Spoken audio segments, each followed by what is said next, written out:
Poetry Beyond April, Episode 5. The voices are getting louder.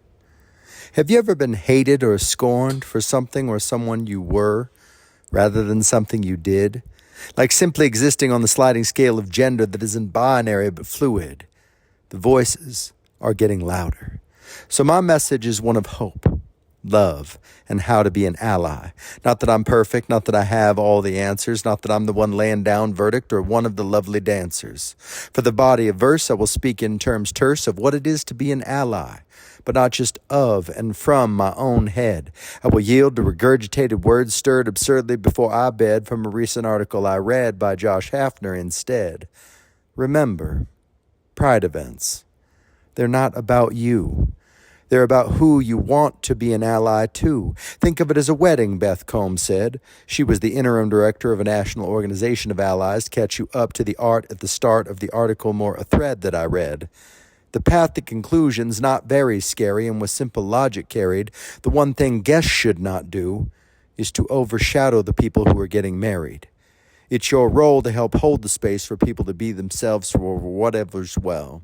Our job as allies is not just to hold space, but to help make and create safe space so that people of all walks of life carry a little less strife, aren't carved as frequently with the verbal knife, and can witness the many graces of places like the Potentialist Workshop or see our center's shining faces. Making your presence known, sporting a pride item like a rainbow flag at a workspace or a pin or a patch or a bag goes a long way, you see. But speaking up in the face of injustice and discrimination is the key. You don't have to know everything to be an aide or a friend, but it's your job to take the initiative and follow up on the topics you don't understand. While many are running around looking for the sky to fall and the entire world to end, there is still time for empathy and to lend a helping hand.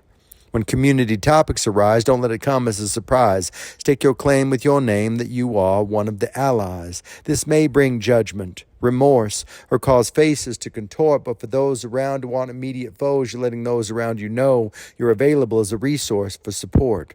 Creating conversations may just turn foes into being friends, learning more with less altercations and brokenness that mends. We all make assumptions without even realizing it.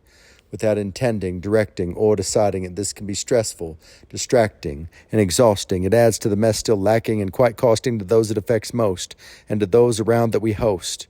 Keeping assumptions in check, allowing others to happily live above deck, and choosing to use inclusive language adds to each last vestige of hope, and makes a difference.